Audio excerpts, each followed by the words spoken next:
Good day, my distinguished viewers. I am Falahan Oyelekon. Today, I'm discussing Second Class Citizen, written by Buchi Emecheta, Chapter 11, titled Population Control. In Chapter 10, we discuss Francis and his job as a postmaster, his complaints, and how Ada, his wife, is trying to pity him, but later regrets it. In this Chapter 11, Ada is planning something behind her husband. Let's see what the plan is. Second Class Citizen, Chapter 11, Population Control. Snow melts away and spring sets in. Everything becomes lively.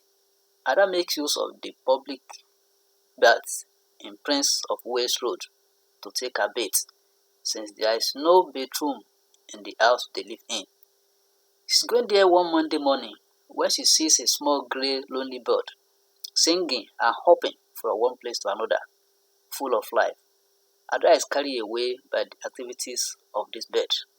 You see that in Chapter 10, they were in a winter period. So the season has now changed. Let's continue. This reminds her back home in Lagos, Nigeria, where she has seen white birds in the backyard of houses. But she never took notice of birds then. She then thinks that if not for winter that chases almost everything away, the birds will always be around, and people will be used to its song.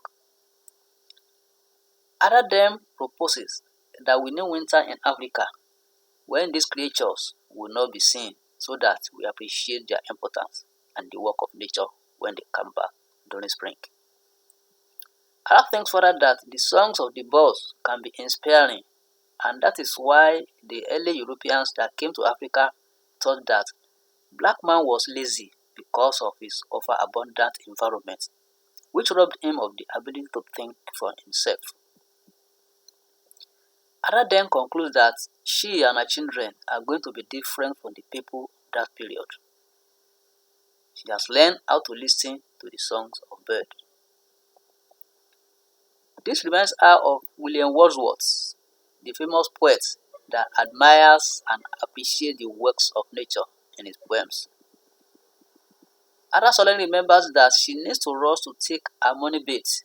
She enjoys her Monday morning bath because most of the people will have gone to work, and so nobody will hurry her up. Not like Saturdays, which are usually too busy. It is only that on Monday morning, very hot water is not always available because the boiler is turned off over the weekend, and it takes time before it boils water when turned on. Ada prefers taking a bath with warm water to being rushed out of the bedroom. Ada needs that particular Monday morning bath because she's going to the family planning clinic, where she was loaded with many literature books the previous week when she attended. Francis tries to convince her from going to the clinic. Ada is having another plan behind her. Ada is having another plan behind her husband, and she prays to God for forgiveness on this. When Ada took Bubu to the clinic to be weighed, she used that opportunity to ask a motherly looking nurse about birth control pills, as she is determined not to have any more children. The woman responded that they had a family planning clinic on Monday evening. She promised to get the literature books on family planning for Ada to read and decide with her husband which one they prefer. There is also a form for her husband to sign to show his support for it. Ada could not tell the nurse that her husband could not support that kind of move. So that's the plan Ada is having behind Francis.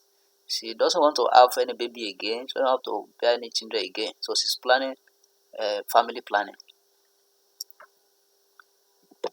When Francis went to Noble's apartment after reading 2 chapters of the book, Ada used that opportunity to read the leaflets on family planning given to her at the clinic. Ada was able to fathom 3 ways.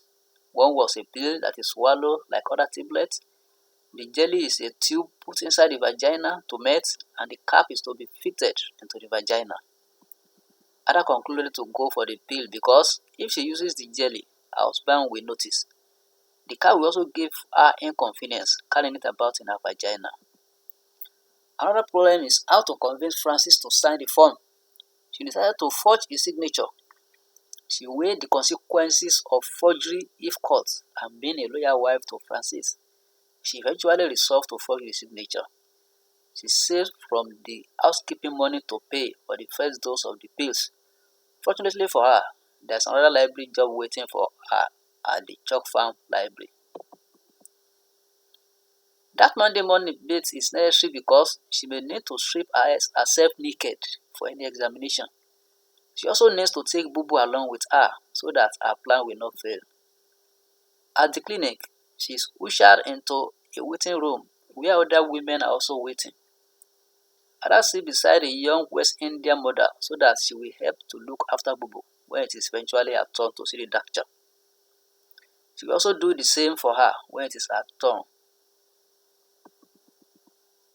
She learns from their conversation that the lady is to be trained as a nurse, so she needs some birth control training. She has taken the birth control pills. She now shows Ada a reaction to the pill on her. It causes rashes all over her body, itching her. With the reaction of the pill on the Indian woman, Ada is having a change of mind on it again. She finally settles with the cap. The midwife who visits the cap scolds Ada to be patient so that she does not go home with a cap that will not size her, which may result in another pregnancy. In the clinic, Ada foreshadows what may happen if Francis detects this. The reaction of her mother-in-law when she is informed of the family planning step. She says they will interpret it as sleeping around with other men and not having any more children. She then prays that Francis should not detect it, as it will have a lot of effect on her and the children. The midwife and the doctor then give her the size of the cap they think fits her. She collects it and puts it in Bubu's carriage. At home, she is faced again with problem of knowing the night her husband will meet her. She then decides to wear it every night, though it's not convenient for her as it changes her step. There's no extra room to use to fix it. She then runs to the backyard toilet to fix it. She hears Titi and Vicky fighting as usual. This makes Francis call her and ask her what she was doing in the toilet that she could not attend to her children. Francis also observed the way Ada walks and asks whether she has a boy. At this point, Ada's heart is beating so fast and loud that she feels Francis should be hearing. Her heartbeat. She feels that maybe Francis is even hearing her heartbeat. In response to the question of whether she has a boy, she lies again that she bumped her toe on one of the stairs while rushing to answer Francis' call.